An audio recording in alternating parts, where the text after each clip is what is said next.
Support WrestleTalk! Support each other. Waboo-doo! John Cena may dress like he's a background extra in an all-divorced dad's production of Bugsy Malone, but he's one of the greatest success stories in wrestling. John Cena t-shirts, John Cena wristbands, John Cena home pregnancy tests. The man is still one of the biggest draws and merch shifters even in the twilight of his tussling tenure, with an alarming percentage of the world's population owning and proudly wearing in public this, the worst t-shirt since the invention of the loom. Cena is a hot commodity for a lot of reasons: his charisma, his look, his work ethic, but a lot of it is down to how WWE has handled him, always presenting him as a number one guy, even if it sometimes wasn't the right thing to do. Despite emerging from Vince's igloo of big dudes and sinews as a megastar, sometimes the big dub really screwed up with Big Match John. Buckle up, here are the 10 worst mistakes WWE made with John Cena. Number 10, Brock blockers. After WrestleMania 28, John Cena was coming off a huge loss to The Rock, outplayed by a former icon who didn't clap, even clap, go, clap, here, clap. Still reeling, Brock returns, another megastar from yesterday who proceeds to hand John Cena his own ass on a platter made of deer bones. However, John Cena then beat Brock clean at Extreme Rules. It was so weird. WWE chose to immediately beat their new monster instead of both establishing Brock as unstoppable and extending Cena's downward spiral, which also makes no sense considering they'd later paint 2012 as a write-off year for Big John. At the end of the match, after Cena's victory, they were supposed to have him stretchered to the back to give Brock at least some heat, but that plan changed to Cena cutting a weird "I may not come back from this" promo before he went on to fight John Laurinaitis at the next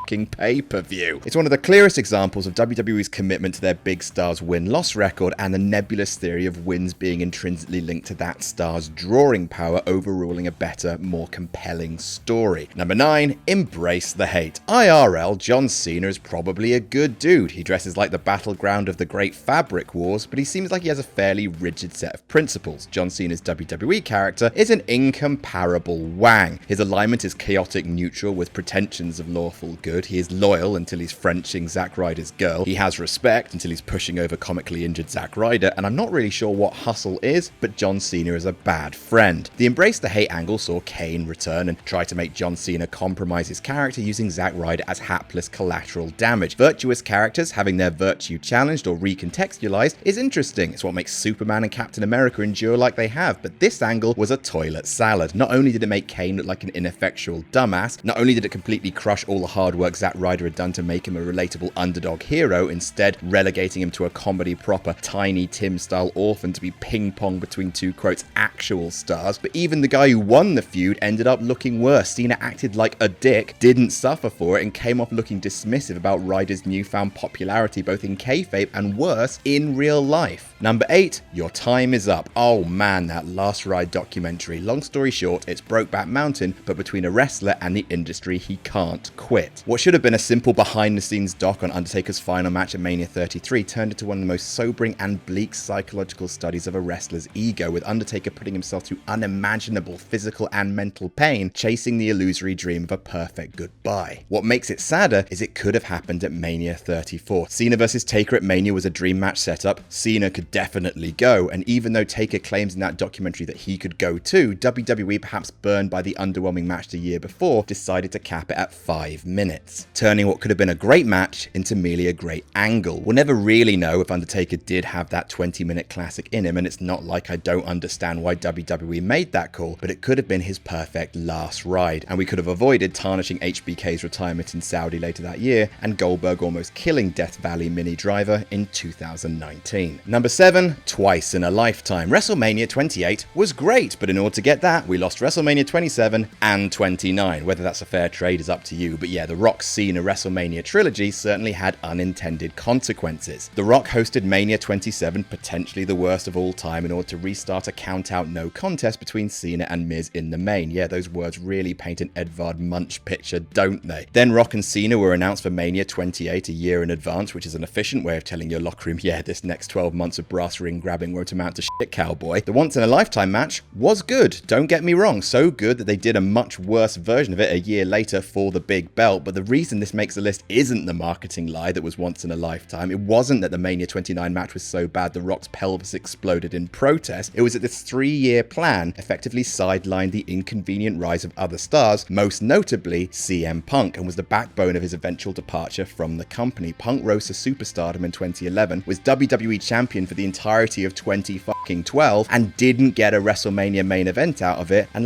yeah, that kind of makes you question throwing yourself at the ground for a living if that's what you get out of it. Number 6, eating the eater of worlds. WWE has this peculiar habit of deliberately presenting you with two options, one of which is an interesting narrative shift and the other is a status quo. Surely you think by presenting us with this choice, by introducing that interesting element, that means you're taking that route, right? Then WWE turns around and slowly, so slowly that you don't see it happening until it's happened, flips you two monstrous birds. They offer up an interesting Act 1, bottle it, then give us 2 more Act 1s, and that's the feud. Bray Wyatt was at the height of his career going into Mania 30. He'd beaten Kane, Daniel Bryan, and The Shield, and had his sights set on John Cena's legacy, exposing John Cena as the dog-ass bullshit artist that, he was. It was embrace the hate, but with nuance and a serious upside in the form of potentially cementing Wyatt as the hottest new gimmick of the decade, someone who could actually bring about a character change in Big Match John. But Cena's character is like a magic 8-ball. You can shake it all you want, but all you're going to get are platitudes and disappointment. Cena conquered Wyatt, then lost at Extreme Rules via weak child magic, then conquered Wyatt definitively at Payback, literally burying him under a flight crate. Sure, this loss would eventually give us the Firefly Funhouse, but was that one beautiful match worth so many years of hurt? Number 5, all vanilla, no ice. WWE have a PhD in propaganda and a doctorate in gaslighting. No matter how many times WWE roll out the gobbledygooker or one of their officially sanctioned amusing gaffes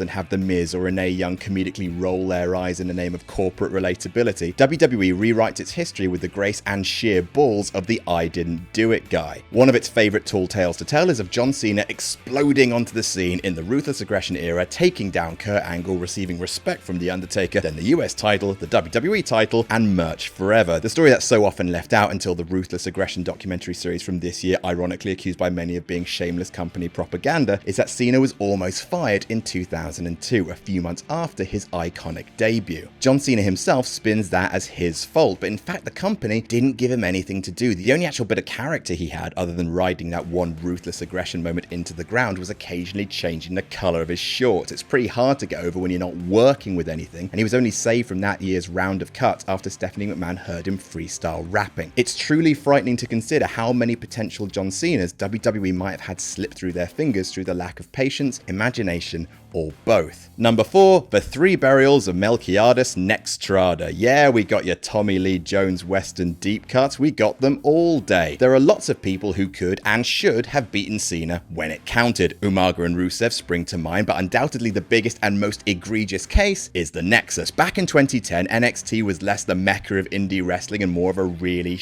game show, the Degeneration game, Russian leg supermarket sweep, or the catch as catch game. I could go on, and I will. The Price is Fight, Full Sale of the Century, The Weakest Think. That's enough. Anyway, in June 2010, all 8 members of the first season of NXT debuted on Raw as a mercenary team of adorable thugs who terrorized the show in revenge for the whole being forced to compete like animals for a contract while being condescended to by Matt Striker thing. They didn't wrestle, they just turned up, destroyed the show, and left. It was wonderful. A few months later at SummerSlam, the Nexus competed for the very first time and lost to Team WWE, or as he was known at the time, John Cena. Again, instead of doing Act 1, then 2, then 3, WWE vanquished the villains and then just started Act 1 again. John Cena was forced to join the Nexus, then got fired. Exciting! But then he just started turning up for work the next week like nothing happened, so again the team accomplished nothing and saw more of their precious momentum frittered away. The third and final burial came at TLC when a thoroughly neutered Nexus leader Wade Barrett lost once and for all to Cena before being again literally buried beneath an avalanche of chairs. Number 3, welcome to Monday Night Raw. In 2005, John Cena was popular. He ended the interminable JBL WWE title reign at Mania 21 and looked set to rule the blue brand as its champion after being a fixture of its mid-card for the past 2 years. However, in a shock swerve, Cena was drafted to Raw a few months later. Fun fact, John Cena didn't tell his SmackDown colleagues about the move, and they were pissed, because Raw had always been seen as the flagship show and everyone on SmackDown had worked their asses off to try and make SmackDown the A show instead. So Cena quat smackers and started started laying waste to everyone on Raw. Only problem was, unlike some of the SmackDown main event heels, all of the guys that Cena worked with on Raw were smart mark respected workhorses. Cena supermanned his way through Chris Jericho, Kurt Angle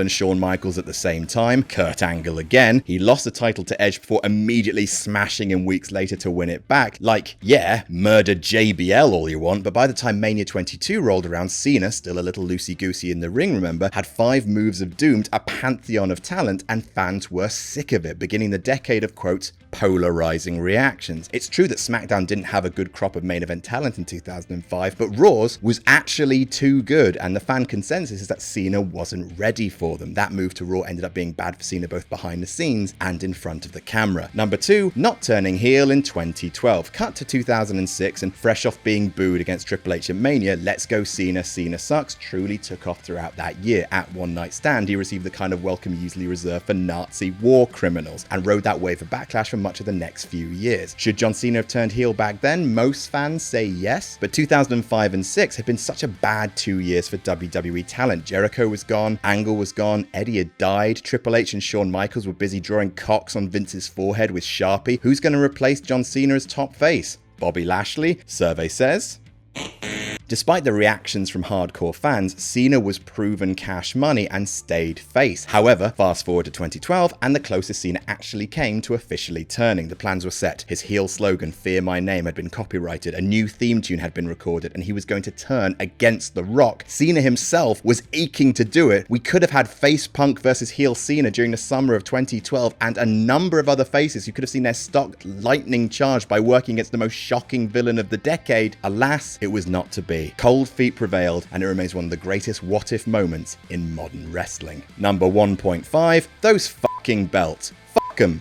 Both of them. And number 1, thank you, I'm here all week. The Cena problem has been boiled down by many to Cena wins lol. But ultimately, it's more than that. The biggest mistake that WWE ever made with John Cena, and still makes with a number of its babyfaces, is it doesn't really get what a babyface is. John Cena was born into the WWE universe via ruthless aggression, and he never really lost that cruel edge. He beat up opponents after they quit in I Quit matches. He dropped poo on people. He was homophobic. He wrestled Mysterio for the WWE title the same night he fucking won it. In real life, John Cena's public persona is kind, self-effacing, and professional, but WWE's John Cena gimmick is a jackass comedian who blows off defeats by making fun of his opponent's fat nips. People complain that Cena didn't lose enough, but ultimately, WWE didn't let his rare losses affect his storylines anyway, because there were more platitudes to spill, more mean jokes to tell, and more t-shirts to hawk. Cena is one of the best promos of all time, but also, weirdly, one of the worst characters, which feels like an unforgivable crime. Credit where it's due, Cena's part-time status has been a godsend. He finally gets to take losses, treat them with gravity, and take some time away, and talk about himself with humility as he does it. Now let's just hope that when he returns to WWE, it's the new John Cena and not the comedian of old, because it's well and truly played out. And that's our list. Did we miss any out? What do you think were WWE's biggest mistakes with John Cena? Who else would you like to see us cover for another one of these lists? Let us know below, and make sure you subscribe to WrestleTalk. Jam that jam.